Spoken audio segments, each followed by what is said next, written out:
President Biden will spend another weekend in Delaware. This as he faces, of course, that impeachment inquiry into his family's business dealings and his possible connection to all of us.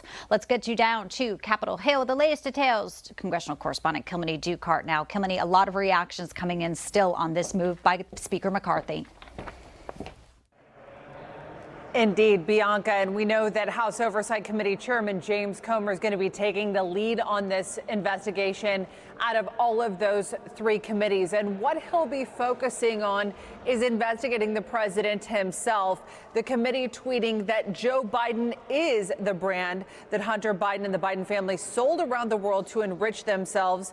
And as millions of dollars were pouring in, Joe Biden dined and spoke with his son's business associate to send signals of access, influence, and power.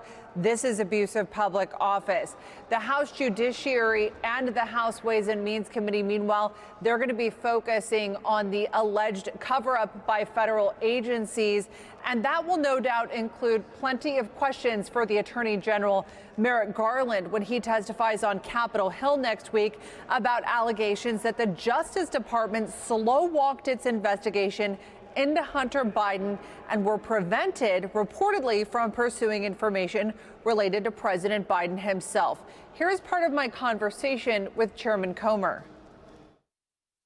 We believe, from what the whistleblowers told us, that when the IRS agent said this is undoubtedly going to head to Joe Biden, that's when the Department of Justice stepped in and said, stand down. And we've heard that over and over. The National Archives have implied to us that the Department of Justice told them to not cooperate with us. Well, that person more than likely was Merrick Garland. So we want to know if, in fact, that was Merrick Garland. So we have a lot of questions about the two-tier system of justice that Merrick Garland has presided over, and we'll see how he answers those questions. Meanwhile, the ranking Democrat on the Oversight Committee, Congressman Jamie Raskin, issuing this 14-page report on Monday saying Comer's investigation is full of baseless and sensationalistic claims. He goes on to say that other members have conceded that the committee failed to produce any evidence of wrongdoing by President Biden and have called into question the credibility of Chairman Comer's allegation and the integrity of pursuing an impeachment inquiry. Republican Congressman Darrell Issa, after that closed-door GOP conference meeting on Thursday morning, telling reporters what he believes the president is guilty of. There's no question at all that the president is guilty of making false statements publicly. He said he had no correspondence with his son about his business. That clearly shows not to be true. So, has the president lied? Yes. Or misled? Yes. And Bianca, we've seen Republicans all along defending this investigation on Capitol Hill amid a lot of questions from members of the media and certainly attacks from Republicans saying that this hasn't produced any evidence because this is part of their investigation to answer a lot of the allegations and the questions that have come up, again, in those three separate investigations that have been conducted by the House Oversight, Judiciary Committee and Ways and Means Committee, and their intention is to follow the facts to see where it leads. Kilmany Dukart live on Capitol Hill. It's been a busy week, Kim. Thank you. Well, President Joe Biden also now dealing with the political ramifications of his son, Hunter, being indicted on those 3 federal gun charges as we broke that news for you here yesterday on Newsline. Here are the charges. You can see them up on your screen. Count 1, knowingly lying on a federal government form while he allegedly said he was neither a user nor addicted to narcotics. Max penalty, 10 years, $250,000 fine. Second count, knowingly lying on a federal government form required to be kept by a federal licensed dealer. And you see here the max penalty there, 5 years, $250,000 fine. The third count he was indicted on yesterday, possessing a firearm while addicted to narcotic drugs, carrying the same penalty as the second count there. And again, as you watch this break here on Newsline, obviously at the same time what was happening was President Biden here departing for Baltimore. Yes, he was trying to deflect, of course, the heat of Hunter's indictment. Take a listen. The country should know the facts. They should know the choice between Bidenomics and Maganomics. Maganomics is more extreme than anything America's ever seen before. Let me close with this, and there's a lot more I know we can talk about. I wish I had a chance to take all your questions, but I'm going to get in real trouble if I do that. So that was his speech yesterday in Baltimore on Bidenomics and Maganomics, a sight all too familiar. However, the 80-year-old president seemed again lost and a bit confused on wrapping up there which way he was expected to get off the stage. And again, after that, he did shake some hands, schmooze, but reporters were there trying to get an answer on Hunter's indictment. Take a listen.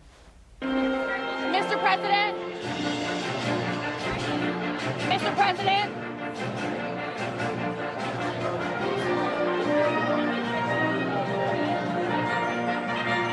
Mr. President, you have a platform full of reporters. Mr. President, do you have any message to your son today? So nothing there in Largo, but we do know today there will be a press briefing scheduled at 1 p.m. We'll monitor that, bring you any new details. And Karine Jean-Pierre's first comments on Hunter's indictment, if she even acknowledges it today. We will be watching that closely.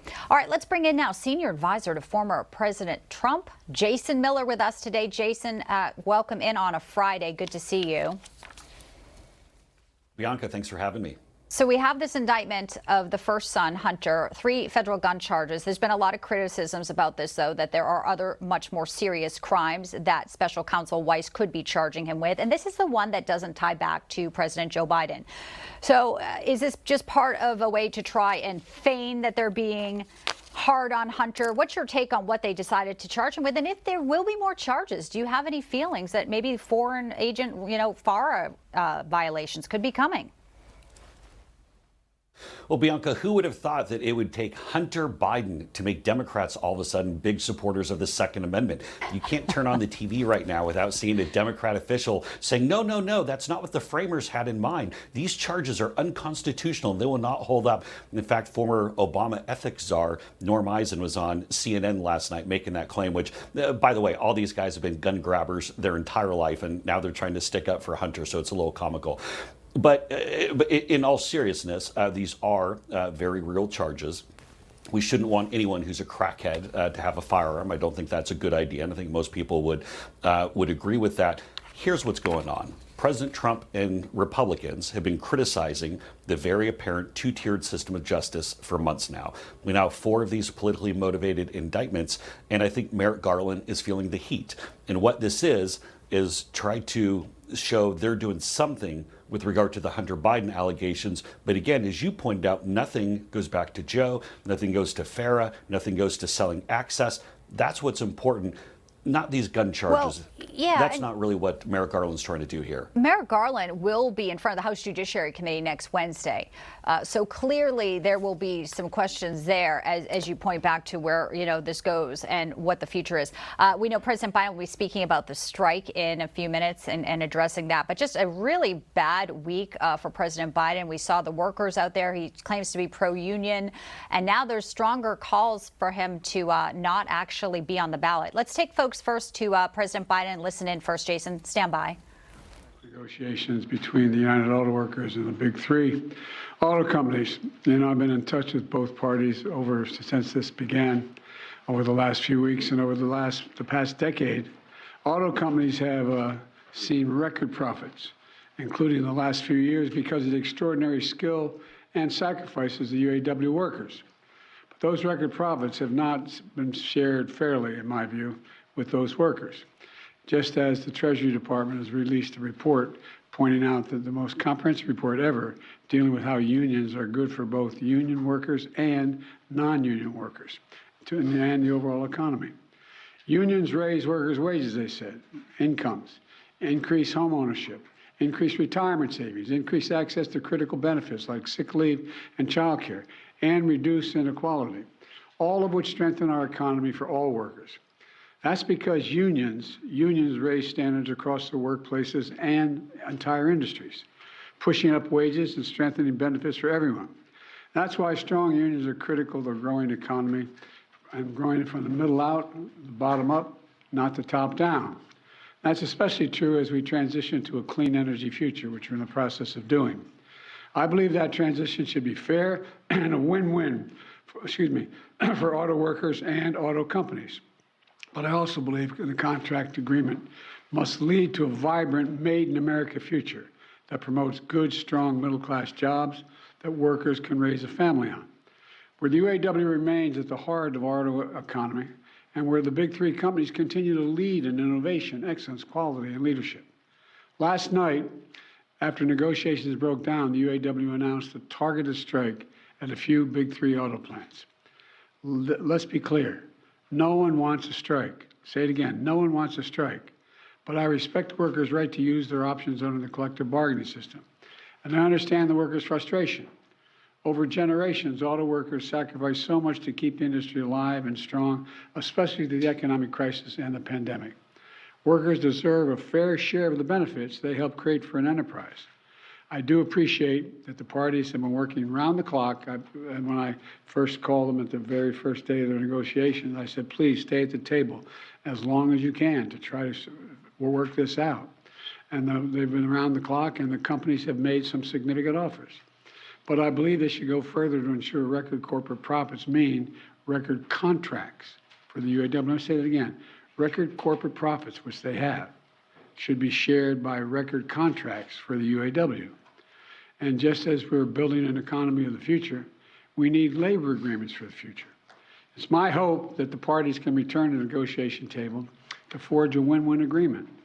To continue our active engagement, I'm dispatching 2 members of my team to Detroit, Acting Labor Secretary Julie Hsu and White House Senior Advisor Gene Sperling, both of them have been involved up to now, to offer their full support for the parties in reaching a contract.